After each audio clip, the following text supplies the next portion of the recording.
Hello, LEC. Thank you so much for joining us this afternoon. We are so excited to announce another nominee for our Amazing Latinx Education Awards. And I am so honored to be speaking to Evelyn Deida today. How are you? I'm doing great. Thank you. How are you? I'm doing good. So appreciative that you took the time today to talk to us. We're so excited to get to know you better.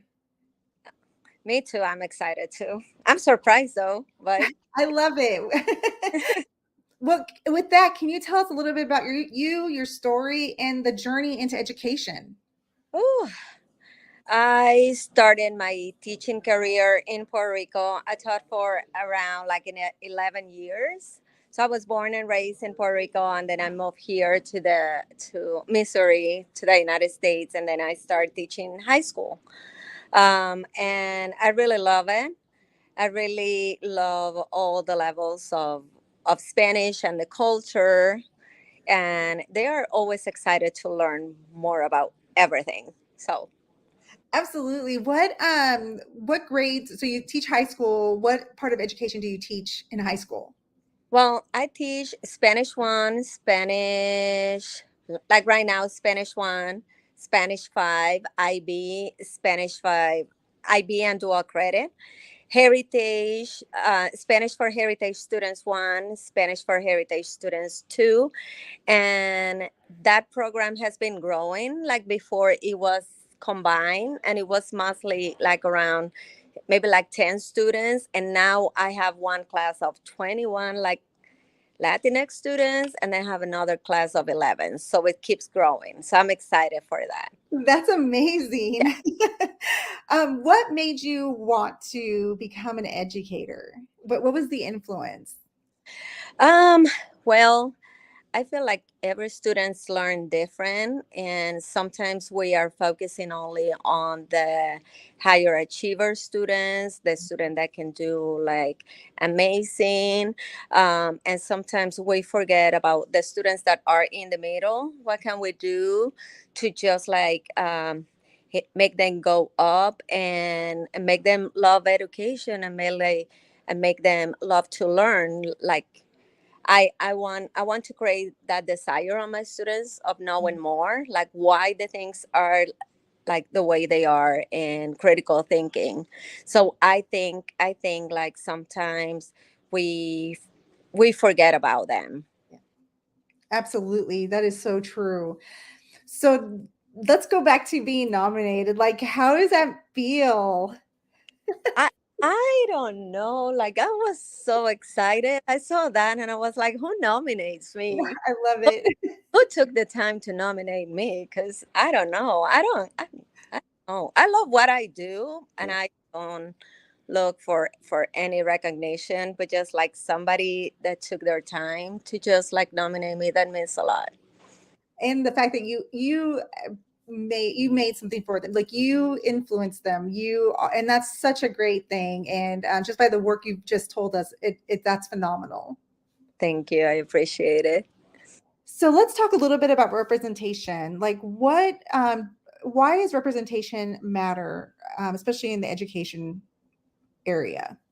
Oof, like it. I would say that it started like it started when I was part of the diversity and equity team from my district, my school district. I work with the Lesama School District, and um, l- I was part of that team. And then one time they divided into groups, and I just figured it out. There were only two Latinas on that group, and one the other Latina it is Yvonne Medrano, Mhm. and she passed away last year. So in our conversations, she was like, "We are here for our kids, so we need to fight and for our kids and represent our kids, and we cannot remain silent." And I feel like right now I have like that pressure, and I don't know if I can get to her standards ever, but I will try to do it like the best that I can for representing my students and help them hear and just like listen to them. And uh, s- I know that there are some of my heritage students said that they never had like a Latina teacher before that understand like other stuff about the culture. And so I feel like representation matter, and I can just see that in my classes, like being like growing now with my Mhm. heritage classes. Like it was one class and I was growing into two. And when students, I know that couple of like days ago, I had a student who got like lost new in school, and and there was a teacher who said like, I know that Profe Deida, because that's how they call me, Profe Deida, because I don't like para señora is for an older person, and I'm in the like they took to me, and then I was able to talk to the student. And now every time that he see me on the hallway, even he doesn't have class with me, he was like, hi Profe Data, how are you, thank you. So I think like representation matters a lot, like when you see like somebody that is just like you or your background. Absolutely. I have said this on other interviews. It's like, I wish I had that growing up, even for my own children. They have some, but not enough. And so just congratulate you on all the work because it's important. So let's go into a little bit about the advancement of Latinx youth. How do you think that we can build the right conditions for them? Like if you can please repeat the question, because that was like sorry. No problem. How do you think that we can build the right conditions for the advancement of Latinx youth? I think that like working with more programs where they can have like more opportunities, specifically for ELO students, because sometimes something like very simple like going to prom, when some kids have to go to prom, they have to complete like some community service hours.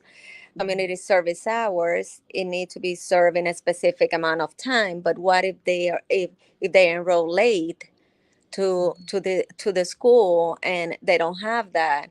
So it is important that somebody advocate over there and saying, hey, it's good, like we can maybe make an exception, or check when they enroll and try to make them work for the prom, and maybe they can do it like after the prom, like trying to find like those small barriers that are not going to let them have like a good high school experience or a normal high school experience like other students.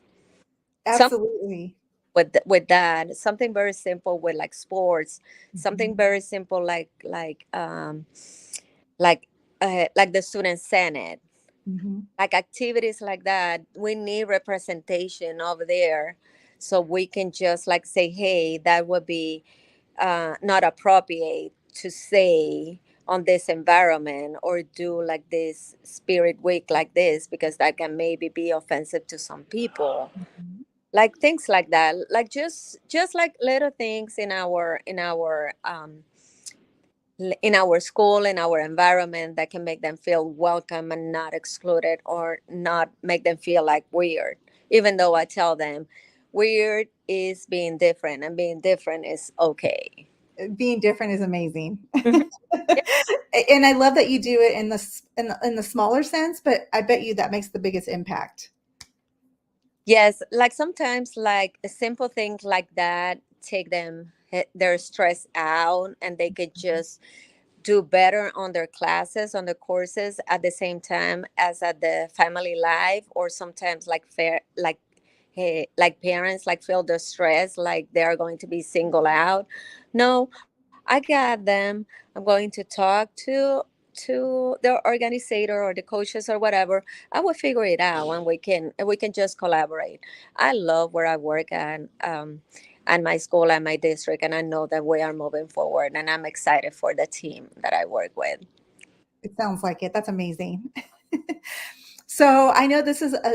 I'm sure it takes a lot of emotion, a lot of physical. Just what keeps you going? Like when you wake up in the morning, this is what keeps me going. Well, if I don't come here to work, what is going to be the representation that they're going to have? That's what keep me going. And I'm like, I'm the example. Like sometimes they said, "Oh, but English is so hard with some of my students," and I'm saying like, "I know it's hard and life is hard, but here I am. I don't speak like perfect English, but that doesn't matter. We can do it, and we have a team that is going to support you." So if I don't come here to work, like sometimes my students are like, "But we did not have a good day because you were not here," and I'm like, "Really?" I love that. Like we talk. One thing that keep me going is specifically at the beginning of the school year is that we have a unit in our Spanish for Heritage students about identity. And I tell them, if you don't know who you are, you don't know what you bring to the table, and you don't know where you are going. So you need to know who you are, be proud of who you are, be proud of your ancestor, be proud of your first, second generation. It doesn't matter if your Spanish is perfect or not. Like you are special the way you are, and you bring something to the table, and you have a good point of view. So mark your path here, like at the school. Show who you really are. So I I love that keeps me going in the like at the beginning of semester, and then I could just see them growing little by little it. and empower other Latinx students too. I Absolutely. That work. that gives to other kids, right? When you have it, you give it to others. Hmm. Yeah, I agree. So before we end this interview, I want to definitely ask, what would you tell your Latinx students or even any student in the entire world? What is it that you want to end this interview with? First, you need to know who you are, be proud of who you are, and never be ashamed of who you are. So never be ashamed of wearing your big hoops or your big lipstick or being loud or have like a facial expression, or just be yourself. Know who you are, what you bring to the table, and yeah. Absolutely love this. Thank you so much, Evelyn, for your time today. Congratulations on your nomination. And we just appreciate you being here today. Okay, thank you very much. Have a good. Thank you, LEC. We'll see you again soon. It was like us and we played. We're sitting there like in the arena in Las Vegas. Like, When I started this LEC community,